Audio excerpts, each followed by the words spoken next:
Welcome to this lecture on working with charts and tables. Now, iBooks Author allows you to easily add tables and charts to your book, and in this lecture, we'll start by talking about tables, and then we'll move on to charts. So what we'll do is we'll go to the chapter on demographics, and there's actually already a table that's on the page, on the first page, and this was the table that we imported from Microsoft Word. So the Word document that we had on demographics included a table.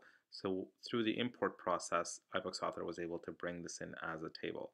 Now that's certainly one way that you can bring tables into your iBooks Author projects. Another way might be you might do a copy and paste out of Excel, out of Numbers, out of Pages, out of Word, and you paste it into iBooks Author. In most cases, in my experience, what happens is that that table gets inserted into your book as a graphic. Now there isn't necessarily anything wrong with that, depending on what you want your reader to get out of the table. But certainly it reduces the accessibility of your book. So that may not be the best way to go about doing things. So if you import a table from a document, that works fine. You can bring it in and then format it the way that you want to in iBooks Author. But what we're going to go through is the process of actually adding a table from scratch.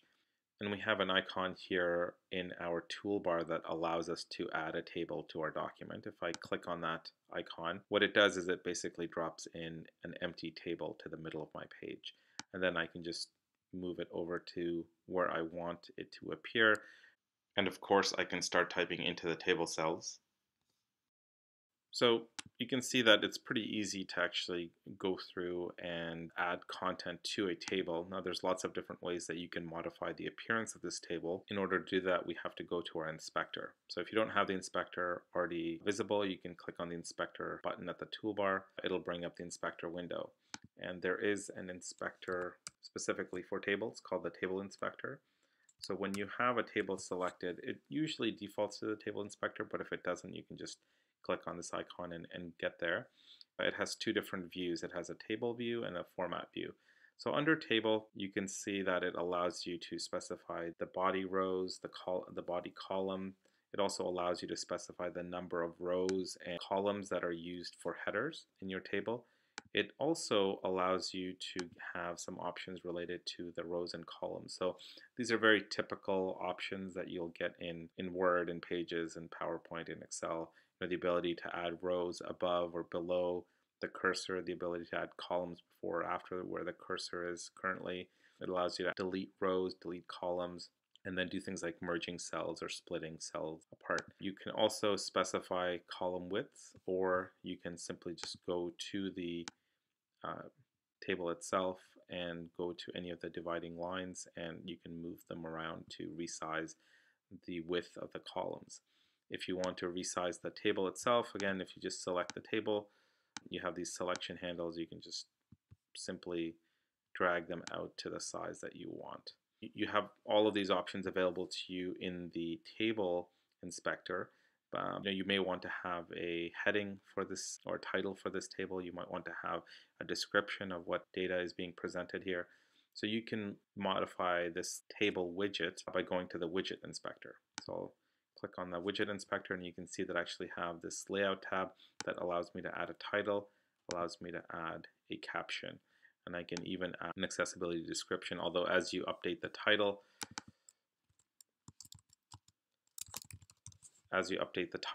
the accessibility description is automatically updated as well. So if somebody's viewing your book, reading your book through the use of VoiceOver, it'll actually read out this accessibility description when it's reading the table back to them. Okay, so let's just go back to the table inspector for a second. And you can see that we have the ability to add cell borders. We can change the type of stroke we're using, the thickness of the stroke, the color of the borders, of course. So you can really, customize the table to match the look and feel of the rest of your book. You can also do things like change the cell backgrounds, and if you don't want alternating row colors, you can disable that feature. So very easy to work with tables. Again, if you want to import tables from Pages or Word, that's very easy to do. You simply do all the styling, all the creation of the content in an application like Word or Pages, and then simply import that document into iBooks Author. or you can work directly with tables in the application itself. So that's a bit on tables. Now let's talk about iBooks author and charts. Now by default, you can see that we have an option here called charts in the toolbar.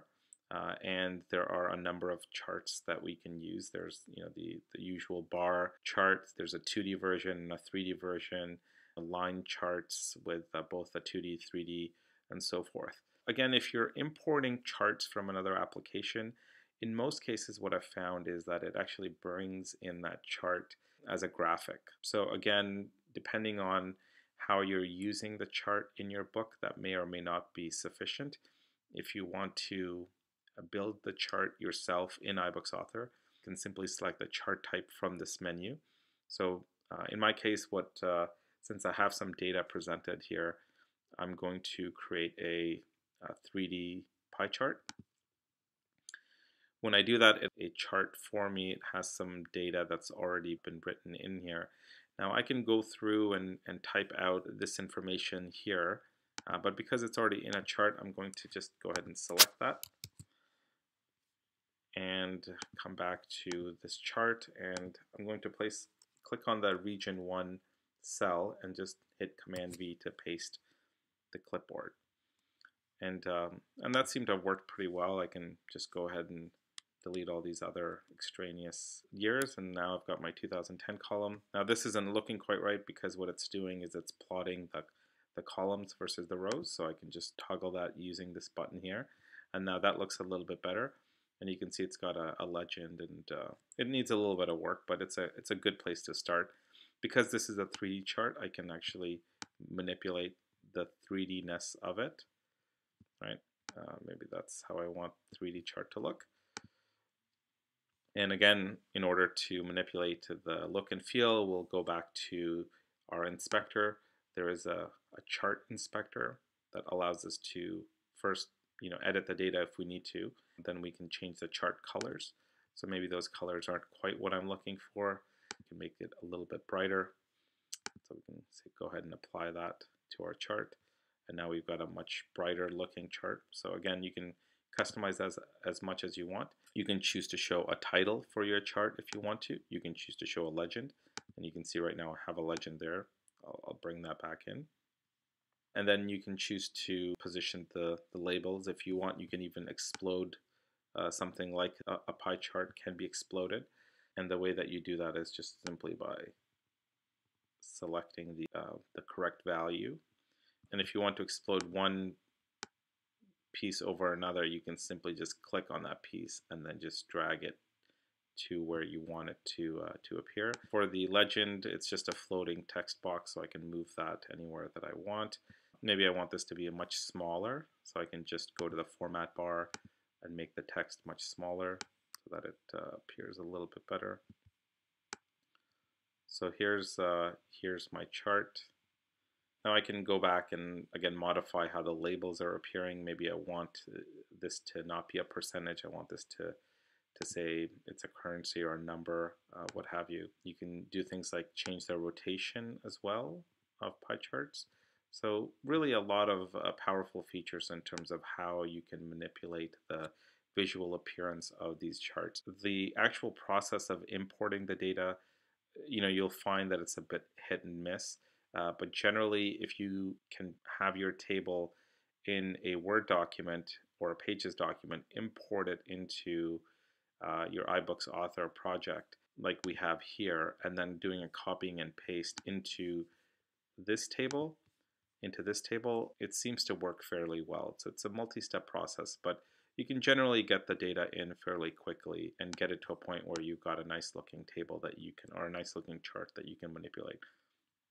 Now, if all else fails, you can obviously just do a screenshot of your chart in your application of your choice and then paste that into iBooks Author as an image file. But you can see there's some nice features here that allow you to create a really nice looking chart as well. One other thing that I wanted to talk about as it relates to tables, and I didn't really get a chance to do that, is the styles. So again, when you have a table, you can choose to apply paragraph and character styles to the table. If you want a particular style to be applied to the entire table, you can apply a paragraph style. So maybe in my case, I can say that I'm going to apply the figure title paragraph style. So now when I'm typing here, you can see that it's actually taking that same style that I had specified, and it's applied it to all the cells. Now if I take this same, if I select the table again and select the addition paragraph style, you'll see that it modifies it there. So you may want to, if you have a lot of tables that you're going to be using in your iBooks author project, you might want to create some paragraph or character styles, apply them to the table so that if you need to change the look and feel of all of your table, all of the tables in your book, you can easily do that through the styles drawer. Okay, so that concludes our overview lecture on tables and charts.